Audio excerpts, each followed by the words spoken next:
আজ আমরা একটা বাংলা গল্প নিয়ে একটু গভীরভাবে আলোচনা করব। গল্পের নাম সুইটি আর বন্ধ ঘরের কান্না। হ্যাঁ, আর এর উৎস বলছে যে এটা নাকি একটা সত্যি ঘটনা। কতটা সত্যি তা তো আমরা জানি না, তবে গল্পটা শুনলে গায়ে কাটা দেয়।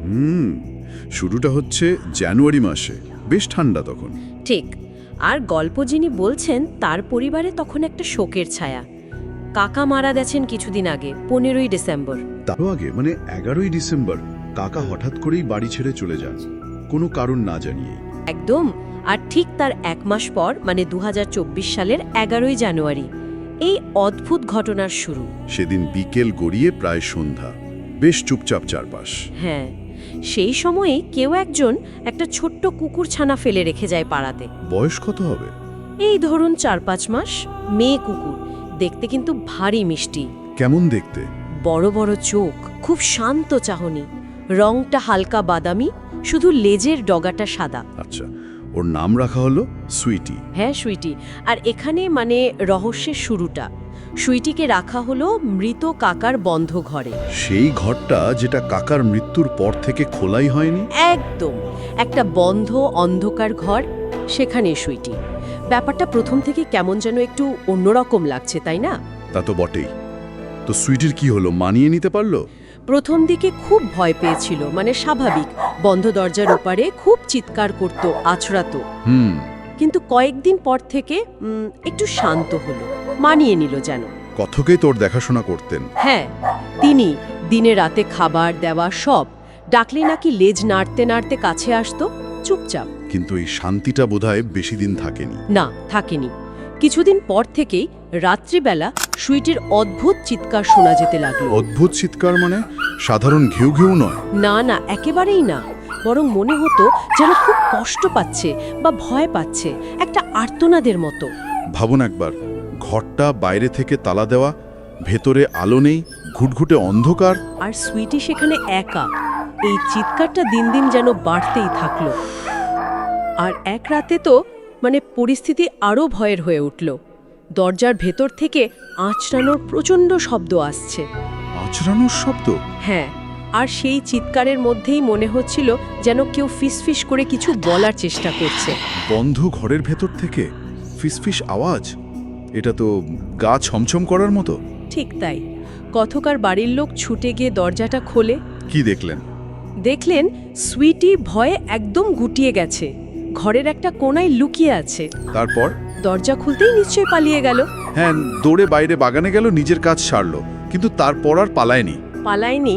তাহলে? ও আবার ওই বন্ধ ঘরটার দিকেই, মানে দরজার দিকে তাকিয়ে চুপচাপ দাঁড়িয়ে রইল। এটাই তো অদ্ভুত।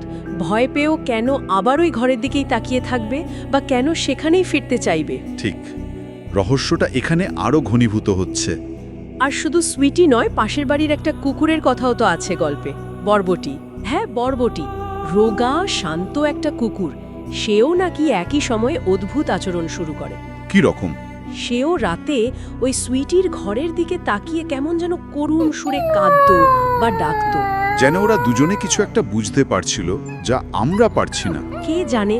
কথকের নিজেরও একটা অভিজ্ঞতা হয়েছিল। একদিন সুইটির গায়ে হাত দিয়ে দেখেন শরীর একদম ঠান্ডা, বরফের মতো। হ্যাঁ, কিন্তু বুকের ভেতর ধুকপুকানিটা খুব জোরে চলছে, আর চোখ দুটো ভেজা। উনি জিজ্ঞেস করেননি কিছু, কি হয়েছে? জিজ্ঞেস করেছিলেন, কিন্তু সুইটি কোনো উত্তর দেয়নি। শুধু ওনার পায়ের কাছে এসে বসে পড়ে, মাথা নিচু করে নিজের লেজটা কামড়ে ধরে থাকে। কি জানি কেন শুনতে গিয়েও মনটা খারাপ হয়ে যাচ্ছে। কথকেরও তখন খুব খারাপ লেগেছিল। ওনার মনে হয়েছিল সুইটি যেন ওনার মৃত কাকারই কোনো অংশ, যেন কাকার কষ্টটাই ওর মধ্যে দিয়ে বেরোচ্ছে। একটা অদ্ভুত সংযোগ, কাকার স্মৃতি, বন্ধঘর আর সুইটির এই আচরণ। হ্যাঁ, আর রাত যত বাড়তো, কুয়াশা নামতো, পরিবেশটা আরও ভারী হয়ে আসতো। গল্পে বলা আছে ওই বন্ধ ঘর থেকে নাকি ফিসফিস করে শ্বাসের শব্দও শোনা যেত। শ্বাসের শব্দ? হ্যাঁ, আর তার সাথে মিশে থাকতো সুইটির ওই চাপা কান্নার আওয়াজ। গল্পটা যেভাবে এগোচ্ছে তাতে তো অলৌকিক কিছু ইঙ্গিত আসছে। গল্পটার শেষেও সেরকমই দুটো ধারণার কথা বলা হয়েছে।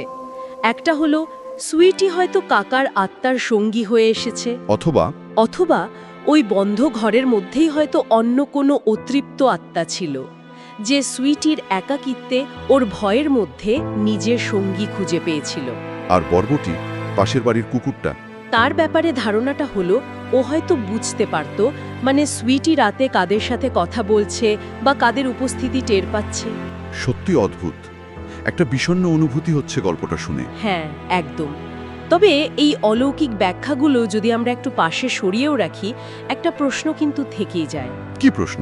এই যে গভীর শোক, প্রিয়জনের অনুপস্থিতি, একটা বন্ধ ঘর, এই সব কিছু মিলিয়ে যে পরিবেশটা তৈরি হয়, সেটা কি একটা পশুর মনকে, তার অনুভূতিকে এতটা বদলে দিতে পারে? মানে তার আচরণ এতটা অস্বাভাবিক হয়ে যেতে পারে? হ্যাঁ, একটা নির্দিষ্ট জায়গা যেটা ভাবনাগতভাবে খুব ভারী, সেখানে একটা প্রাণীর এই তীব্র ভয় বা ওই জায়গার প্রতি অদ্ভুত টান, এটা আসলে কিসের ইঙ্গিত দেয়? হয়তো এর কোনো সহজ উত্তর নেই।